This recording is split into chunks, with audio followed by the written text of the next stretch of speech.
Bonjour à tous, on se retrouve aujourd'hui pour la dernière présentation de rénovation à Glimmerbrook. C'est la maison vide, la maison près du pont.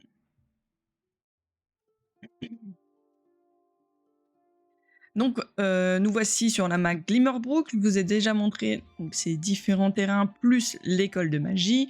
Ce terrain reste vide, l'observatoire de Glimmerbrook dans ma sauvegarde. La plupart des terrains vides d'ailleurs pour toutes les maisons, pour toutes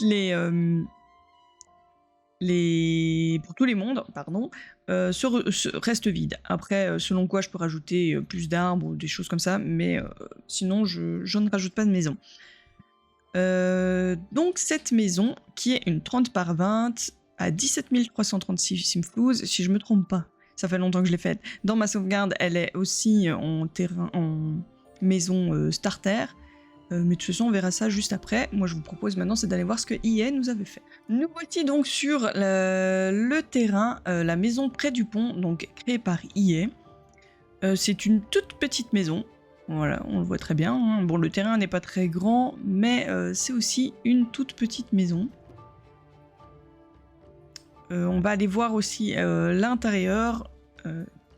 Bon, ça va être très rapide, hein, on va le faire depuis la vue du haut. Par contre, ma rénovation, on la fera à la première personne.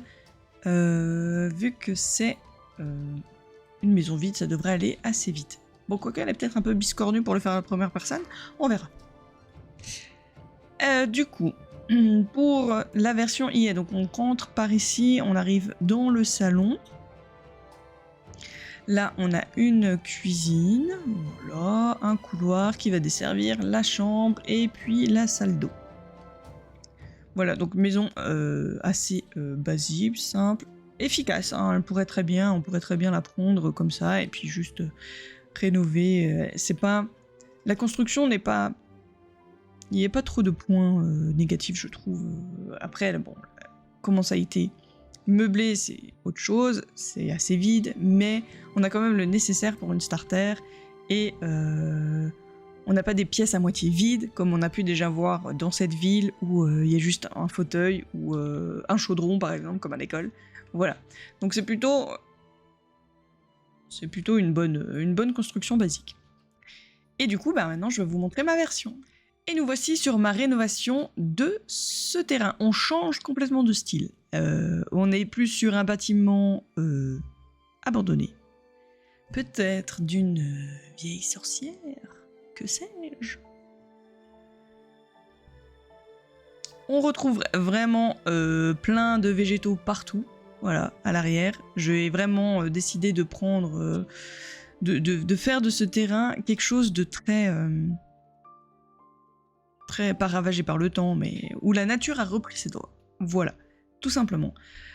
Donc, on va voir directement en première personne, je pense, l'intérieur de la maison. Ça va quand même être plus immersif. Il y a peut-être juste l'étage qu'on ne verra pas en première personne. Ça, c'est une possibilité. Donc, on a la porte ici. J'ai vraiment voulu faire, comme je l'ai déjà dit, quelque chose d'abandonné. On arrive directement sur cette grande salle, donc octogonale, avec au milieu un pan de mur, et d'un côté on aura la cheminée. Donc vous avez la place de faire d'un côté une salle à manger et puis le salon, ou de mettre un chaudron, quelque chose comme ça. On a les poteaux qui ont disparu, mais ils sont bien là normalement. Là, on a une petite cuisine, donc qui est vraiment juste séparée du demi-mur qu'on retrouve là, pour cette grande salle. Nous avons un étage. Oh, un petit bug de toit aussi. Bon, ça, voilà, ça rajoute de la verdure dans la maison. Et on verra ça juste après. Je crois qu'il y a des choses qui ont disparu, comme les rambardes. Ici, on a une autre pièce qui pourrait être tout simplement la chambre.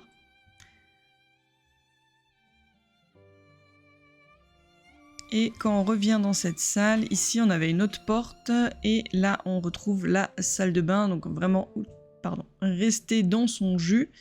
Ah, ça c'est les toits en fait qui rentrent comme ça. Okay.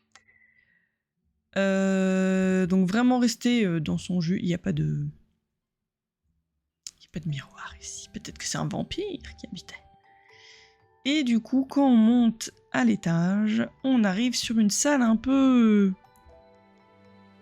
spéciale. Il y a des chaînes au plafond. Il y a des griffures au sol, au mur, etc. Des coups de poing. Mais que s'est-il passé dans cette maison? Hop là. Donc voilà, c'était la présentation pour... Il y a même les arbres qui ont disparu, c'est pas grave. Ils sont là, on voit les ombres, mais je pense que quand j'ai appuyé sur Tab pour mettre la vue première personne, ça a décidé de... Non, ok, on fait disparaître les trucs, voilà. Voilà, et hop là, ils sont de nouveau là.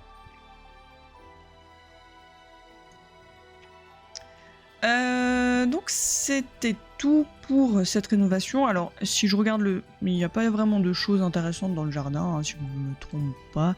Vous avez des souches, des morceaux d'arbres, voilà. Bon, il y a des grands sapins, hein, il y a des fleurs partout, il y a des fleurs desséchées.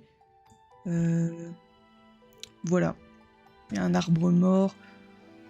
J'ai rien fait j'ai pas caché plus de choses. Alors peut-être qu'il y a des outils par contre, quelque part. Je crois que j'ai caché des outils. Un cadavre peut-être aussi? Non, je ne sais plus. Comme dit, ça fait un petit moment que j'avais préparé cette rénovation, que je n'ai pas filmée, donc je me souviens pas de tout. En tout cas, j'espère que cette rénovation vous a plu. Le avant-après, les photos, vous l'aurez vraiment à la fin de la vidéo comme d'habitude. Mais maintenant, je vais vous montrer le avant-après des mages, tout simplement. Donc, dans le monde Glimmerbrook, on a ces 3 mages sages, vous les appelez un peu comme vous voulez, hein, qui viennent et qui peuvent vous apprendre les différentes magies. Donc, on a la magie indomptée pour Morgine, la magie malicieuse pour Elphaba, et Siméon, c'est la magie pratique. Donc je vais vous montrer les trois versions que j'ai fait de eux. Ils changent pas beaucoup dans leur style, etc. Mais je les ai un peu fait, je leur ai fait un peu un glow-up, si on pourrait dire. Du coup, voilà, je vais vous montrer les différents vêtements que je leur ai fait, et je vais vous dire aussi la description que j'ai rajoutée. Et on se retrouve juste dans le Créa Sims pour que je vous montre le avant-après de la première tenue. Ou du style du Sims. Donc nous voici maintenant avec Morgine. Donc là vous avez le après. Donc comment moi je l'ai changé. Je lui ai rajouté des boucles d'oreilles, les ongles noirs, des bijoux. Sur cette main-là il avait déjà ce bijou mais d'une couleur dorée. Les chaussures j'ai aussi changé. Et je l'ai maquillé. La coiffure, j'ai gardé la même chose. Voilà, donc là, vous avez le avant. Donc j'ai changé les chaussures, voilà. Il n'y a pas de grands changements. Morgine Ember est le sage actuel de la magie indomptée. Si vous le cherchez, essayez la bibliothèque. Il aime passer son temps libre à apprendre et lire. N'hésitez pas à le déranger, il aime discuter et rencontrer de nouvelles personnes de tout horizon. Nous passons à Elphaba. Donc voici la version 2IE. J'aimais pas trop ses yeux, son regard. Oula, bah, j'ai fait un changement là. Oui, j'aimais pas trop son regard, ses sourcils, je trouve qu'elle était trop... C'est un peu difficile à faire. Donc voilà, et mon glow-up de Laura Faba, je lui ai donné un prénom, parce qu'avoir des Sims avec des diminutifs, enfin L point quelque chose, je trouve ça un peu bête, donc j'ai préféré lui donner un prénom, Laura Faba. Voilà. Donc à part vraiment son visage, où j'ai modifié, après j'ai gardé la forme et tout, c'est juste les yeux et les sourcils, je les ai modifiés. J'ai pas fait de grandes modifications au niveau esthétique ou ce genre de choses. Bon, vous voyez que la tenue principale, elle change quand même de couleur, mais après, le reste, c'est un peu le même style. Laura Faba est la sage actuelle de la magie malicieuse. Elle a toujours aimé faire des farces et taquiner les gens, ce qui la rend parfois ignoble. Si vous voulez lui parler, proposez-lui un bon repas et tout devrait bien se passer. Et on termine avec Siméon Silversweeter. Donc voici la version de IE. Bon, ouais, les cheveux ils passent dans la capuche, j'avais pas fait gaffe. Voilà, et puis la version que j'en ai faite. Donc il a toujours les cheveux mi-longs, je les ai juste attachés pour qu'il soit pas trop dérangé par ses cheveux. Et je lui ai rajouté une balafre. Et un petit grain de beauté, oui tout à fait, un petit grain de beauté, et puis des petites rides. Voilà, après sinon en soi le style reste plus ou moins le même. Donc c'est le sage de la pratique, c'est pour ça que je lui ai rajouté aussi une balafre, parce que du coup il pratique, peut-être qu'il fait des attaques, des choses comme ça. Voilà. Donc je vous montre les différents vêtements. Timéon est le sage de la magie pratique. Plutôt discret et morose, il peut sembler bien snob au premier abord. Mais n'hésitez pas à lui demander des conseils, il pourra vous aider. Voilà, donc on se retrouve maintenant à Glimmerbrook avec la vue du plan. Donc là, on a ma version de Glimmerbrook, sans compter, comme je vous avais dit la semaine dernière, l'école de magie. Voilà. Alors, c'est vraiment dommage qu'on a ce côté vert très foncé. Alors, c'est marrant parce que là on l'a pas, et là pas spécialement. Et pourtant j'ai mis des peintures de terrain partout. Donc, je sais pas qu'est-ce qui fait que c'est moche comme ça, qu'est-ce qui fait que c'est pas moche comme ça. Mais voilà, alors peut-être que ils vont décider de nous faire une refonte du visuel des différentes maps et que ça va être vert comme ça partout. Ça ferait peut-être trop. Mais ça serait bien quand même que ça soit un peu plus sympa, comme on peut voir avec certains modes. Après, faut pas aller non plus trop loin, faut que ça reste quand même version Sims, si on peut dire. Voilà. Donc, on est là pour voir le avant-après, vite fait, de la ville, vu que maintenant c'est fini, on a fini de voir les différentes créations, rénovations que j'ai pu faire. Alors, je la vois pas sur mon écran, je la vois sur le retour, plutôt. Voilà, donc le avant, après.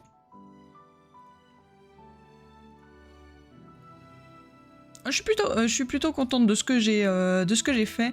Et puis vraiment ma volonté pour cette ville, c'était de faire des maisons des endroits très spéciaux, un peu avec une architecture très, très, très bizarre, très spéciale, parce que comme je l'ai dit dans d'autres vidéos, je partais du principe que c'était quand même des mages, enfin des sorciers qui habitent ici, et puis en un tour de baguette magique, ils peuvent faire tout ce qu'ils veulent. Du coup, voilà. C'est ici que s'arrête notre rénovation de Glimmerbrook, donc j'espère que ça vous a plu. Surtout n'hésitez pas à me le dire, et puis je vous rappelle qu'à la fin de la vidéo, il y aura le avant-après pour cette maison qui du coup en fait n'est pas du tout une starter, elle est à 22 598. Après, rien n'empêche que vous alliez sur le terrain, que vous enleviez, je sais pas si tous les arbres viennent du debug, je pense pas, ou que certaines choses soient enlevées pour pouvoir la rendre accessible à quelqu'un en starter. Du coup, voilà. Donc j'espère que ça vous a plu, surtout n'hésitez pas à me le dire. Je vous souhaite la bonne journée ou la bonne soirée, tout dépend quand est-ce que vous avez regardé la vidéo. Et puis on se retrouve bientôt pour la suite. Pour une nouvelle ville du coup. Allez, des bisous. Ciao!